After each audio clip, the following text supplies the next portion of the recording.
Hi friends, welcome to Preejasamayal. இன்னைக்கு நம்ம சேனல்ல பார்க்க போற ரெசிபி கேரளா ஸ்டைல் சிக்கன் கறியும் கப்பக்கிழங்கு கூட்டும். அது எப்படி பண்ணலாம்னு வாங்க வீடியோக்குள்ள போய் பார்க்கலாம்.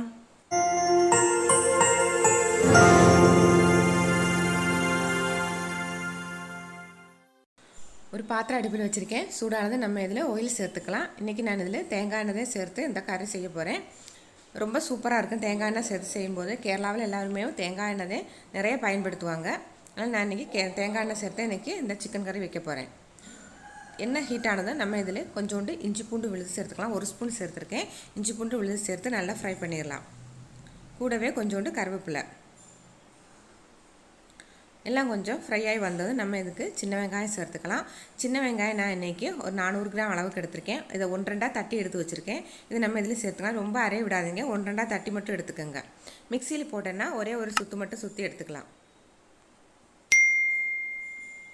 இது இப்போ வதங்கிறதுக்காக கொஞ்சோண்டு உப்பையும் இதோட சேர்த்துக்கலாம்.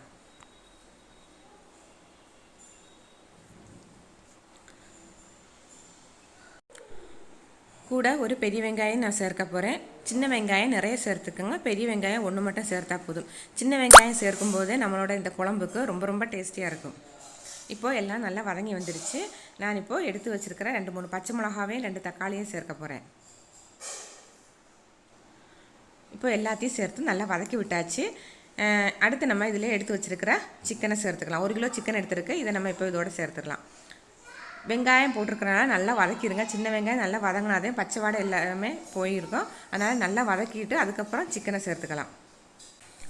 சிக்கனை சேர்த்து எல்லாத்தையும் ஒரு தடவை நல்லா மிக்ஸ் பண்ணி விட்டுக்கலாம். அடுத்து நம்ம இதில் மசாலா எல்லாம் சேர்த்துக்கலாம். 1 ஸ்பூன் மிளகாய்த்தூள், 1.5 ஸ்பூன் மல்லித்தூள், 1/2 ஸ்பூன் கரம் மசாலா பொடி, 1/4 ஸ்பூன் மஞ்சத்தூள். இப்போ இதில் 1 ஸ்பூன் சிக்கன் பொடியும் நான் சேர்த்துக்கிறேன். சிக்கன் மசாலா கடையில் வாங்குறது அதையும் 1 ஸ்பூன் சேர்த்துக்கிறேன். இப்போ பச்சை மிளகா போட்டிருக்கு. லாஸ்ட்டில் நம்ம பெப்பர் போடுவோம். அதனால் உரப்பு கரெக்டாக இருக்கும். உரப்பு கொஞ்சம் நிறைய வேணும்னா இன்னும் 1 ஸ்பூன் மிளகாத்தூளை சேர்த்துக்கோங்க.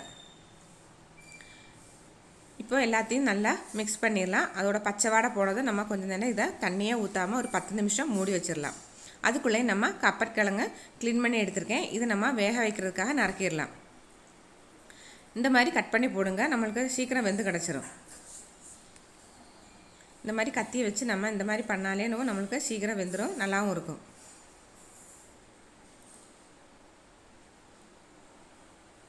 இதை எல்லாத்தையும் நம்ம இப்போது கட் பண்ணியாச்சு. இதை நம்ம ஒரு தடவை அலசி எடுத்துடலாம்.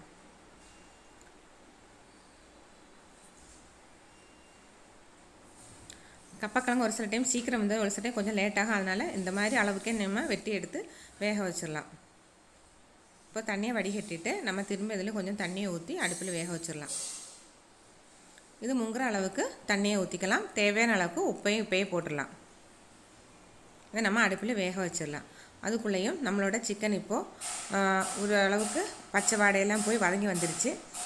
நம்ம இப்போ ஒரு தடவை கிண்டி விட்டுட்டு இதுக்கு தேவையான அளவுக்கு தண்ணியை ஊற்றிடலாம்.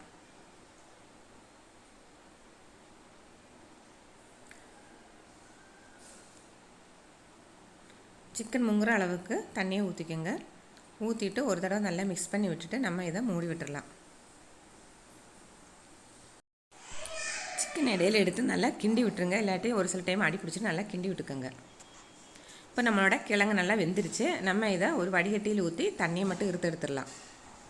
தண்ணி எடுத்து ரொம்ப நேரம் வச்சுருக்கணும் அவசியம் இல்லை. அப்படியே நம்ம வேக வச்ச பாத்திரத்தில் போட்டுடலாம். இப்போ இதோடு நான் கொஞ்சம் மஞ்சத்தூள் சேர்க்க போகிறேன். திரும்ப நம்ம அடுப்பில் வைக்கணும்னு அவசியம் இல்லை. இப்படியே வச்சு நம்ம மஞ்சத்தூள், ஒரு 1/4 ஸ்பூன் சீரகத்தை நல்லா நசுக்கி சேர்க்க போகிறேன். கொஞ்சோண்டு தேங்காய் பூவு, கருவேப்பிலை எடுத்து 2-2 பிச்சு சேர்த்துக்கலாம். இந்த மாதிரி ஒரு குழிக்கரண்டி எடுத்துக்கோங்க. குழிக்கரண்டியோட பின்னாடி வச்சு நல்லா இந்த மாதிரி மசிச்சு விட்டுக்கோங்க. மத்து இருந்தால் நீங்கள் அதில் கூட நல்லா மசிச்சிருக்கலாம். நல்லா சூடோடு மசிக்கும் போது நம்மளுக்கு சீக்கிரமே நல்லா குலைவாக வந்துடும். இப்போ நல்லா மசிச்சு எடுத்துகிட்டேன். லாஸ்ட்டாக நம்ம இதில் கொஞ்சோண்டு தேங்காய் எண்ணெய் சேர்த்துக்கலாம். இப்போ நம்மளோட கப்பக்கிழங்கு கூட்டு ரெடி ஆயிடுச்சு. நீங்களும் இந்த மாதிரி இதை செஞ்சு பாருங்கள். ரொம்ப டேஸ்டியாக இருக்கும். சிக்கன் குழம்பு கூட சேர்த்து சாப்பிடும்போது இப்போ நம்மளோட சிக்கன் குழம்பு ரெடி ஆயிடுச்சு. நல்லா வெந்து வந்துருச்சு. ஆயில் எல்லாம் நல்லா மேலே தெளிய ஆரம்பிச்சுது. இந்த ஸ்டேஜில் நம்ம 1 ஸ்பூன் பெப்பர் சேர்த்துக்கலாம். 5-6 கருவேப்பிலையும் சேர்த்து நல்லா மிக்ஸ் பண்ணி விட்டு நம்ம அடுப்பை ஆஃப் பண்ணி நம்ம சிக்கன் கறியை எடுத்துடலாம். தேங்காய் பால் வேணும்னா தேங்காய் பால் ஊற்றிக்கோங்க. நான் தேங்காய் பால் ஊற்றலை இன்றைக்கி. தேங்காய் பால் ஊற்றாமலே இந்த சிக்கன் கறி ரொம்ப டேஸ்டியாக இருக்கும். அது இந்த கப்பக்கிழங்கோடு வச்சு சாப்பிடும்போது அவ்வளோ சூப்பராக இருக்கும். இப்போது கப்பக்கிழங்கு கூட்டம் கேரளா ஸ்டைல் சிக்கன் கறி ரெடி ஆயிடுச்சு. இதை நம்ம ஒரு பாத்திரத்தில் எடுத்து வச்சிடலாம். கொஞ்சோண்டு கிழங்கு எடுத்து ஒரு பாத்திரத்தில் வச்சுட்டு அதுக்கு மேலே கொஞ்சோண்டு சிக்கன் கறியும் ஊற்றிடலாம். இது ரெண்டையும் இந்த மாதிரி சேர்த்து சாப்பிட்ணும். அப்போது ரொம்ப டேஸ்டியாக இருக்கும். கொஞ்சம் கிழங்கு கொஞ்சம் சிக்கனு அதோட பீஸும் எடுத்து நல்லா இந்த மாதிரி எடுத்து சாப்பிடுவோம். அது சுட சாப்பிடும்போது ரொம்ப டேஸ்டியாக இருக்கும். நீங்களும் ட்ரை பண்ணி பாருங்கள். ட்ரை பண்ணி பார்த்துட்டு எப்படி இருக்குன்னு சொல்லுங்கள். எங்களோட சேனலை இன்னும் நீங்கள் சப்ஸ்கிரைப் பண்ணலைன்னா சப்ஸ்கிரைப் பண்ணிக்கோங்க. நீங்கள் கொடுத்துட்ருக்கிற சப்போர்ட்டுக்கு ரொம்ப நன்றி. இன்னொரு வீடியோட நம்ம பார்க்கலாம். தேங்க்ஸ் ஃபார் வாட்சிங்.